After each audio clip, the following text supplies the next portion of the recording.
Shalom, shalom à tous. Aujourd'hui, nous sommes à notre 20e jour de programme. Aujourd'hui, nous allons parler sur les bases du salut. Les bases du salut. Lisons nos Bibles dans le livre de Romains chapitre 10, versets 9 à 10.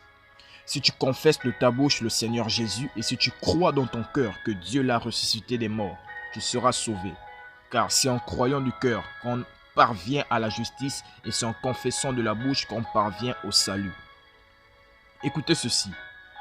Chaque homme, chaque femme, chaque garçon et fille, jamais né et qui naîtra dans ce monde, a déjà été sauvé par Jésus-Christ quand il est mort.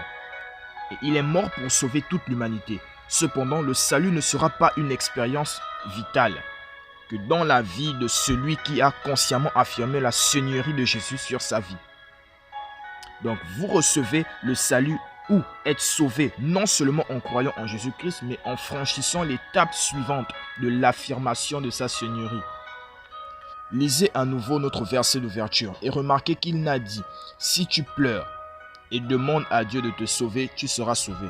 Non, le moyen biblique pour recevoir le salut, ce ne sont pas vos larmes ou vos bonnes œuvres. Le salut est un don de Dieu, car c'est par la grâce que vous êtes sauvés par le moyen de la foi. Et cela ne vient pas par vous, c'est le don de Dieu. Éphésiens 2, verset 8 nous le dit. La Bible nous parle d'un centurion romain nommé Corneille. C'était un homme pieux et généreux. Cependant, il n'était pas sauvé. Donc, Acte 10, verset 2. Un jour, un ange du Seigneur lui apparut et dit « Envoie à Joppé et fais venir Simon surnommé Pierre, qui te dira les choses par lesquelles tu seras sauvé, toi et toute ta maison. » Dans Acte 11, versets 13 à 14. Donc, le salut est un don reçu par l'affirmation de certaines paroles en particulier. Une fois que vous croyez dans votre cœur que Dieu a ressuscité Jésus d'entre les morts et confessez de votre bouche qu'il est le Seigneur de votre vie, instantanément, vous devenez un enfant de Dieu. La vie éternelle est impartie à votre esprit. C'est un miracle extraordinaire.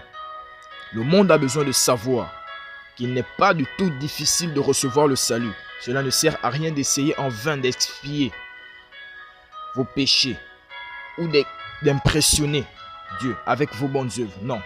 Peu importe que vous soyez la personne la plus gentille ou la plus docile qui soit, vous ne pouvez pas faire confiance à vos bonnes actions pour vous sauver. Il y a un acte précis requis pour le salut. C'est la confession de la seigneurie de Jésus, ayant cru dans votre cœur que Dieu l'a ressuscité d'entre les morts. Alors, après avoir écouté ce message, nous allons passer à notre prière de confession. Cher Père, je te remercie de l'efficacité de ta parole dans ma vie. Je suis avec le Père, donc je suis avec la divinité. La santé, la richesse, la prospérité, la vie et le succès sont mes expériences quotidiennes. Je vis dans la plénitude des bénédictions du glorieux évangile de Christ.